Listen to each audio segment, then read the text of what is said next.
The U.S. Senate has passed a gun control bill, the most significant firearms legislation in nearly 30 years. 15 Republicans joined Democrats in the upper chamber of Congress to approve the measure by 65 votes to 33. It follows mass shootings last month at a supermarket in Buffalo, New York, and a primary school in Uvalde, Texas, that left a combined 31 people dead. The bill will next have to clear the House of Representatives before President Biden can sign it into law. This could happen within days.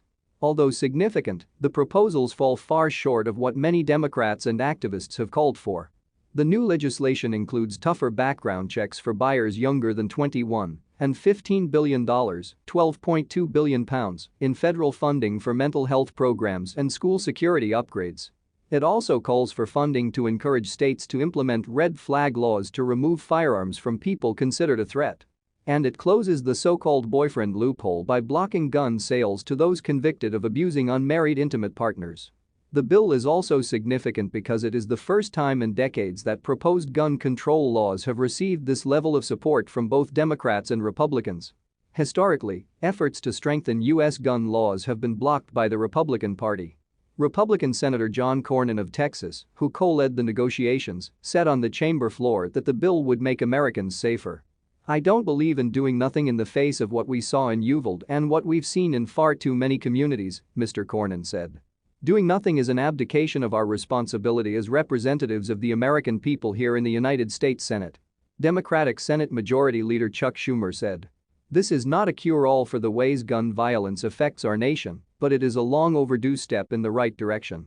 Gun safety group March for Our Lives, founded by survivors of the 2018 Parkland school shooting in Florida, welcomed the passing of the bill. "We know there's a lot more work to be done to end this epidemic. But a lot of hard work got us to tonight. We refuse to quit or be silenced. Ending gun violence is the fight of our lifetime," the group tweeted. The National Rifle Association (NRA) has opposed the bill, arguing that it will not stop the violence. President Biden earlier this month said the proposals were steps in the right direction but are still not enough. He has pushed for bigger reforms, including a ban on assault rifles, which were used in the Texas and Buffalo mass shootings last month, or at least an increase in the age at which they can be purchased. The gunman in the Texas shooting is believed to have purchased 2 semi-automatic rifles days after turning 18. The U.S. has the highest rate of firearms deaths among the world's wealthy nations. But it is also a country where many cherish gun rights that are protected by the Constitution's Second Amendment to keep and bear arms.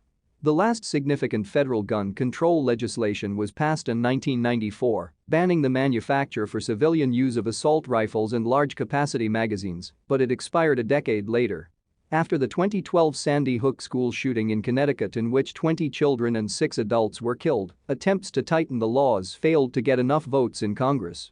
Thursday's vote happened hours after the Supreme Court struck down a New York law restricting who can legally carry a gun, effectively expanding gun rights and illustrating the deep divide in the United States over the issue. The court found that New York's requirement for residents to prove proper cause or a good reason to carry concealed firearms in public violates the Constitution.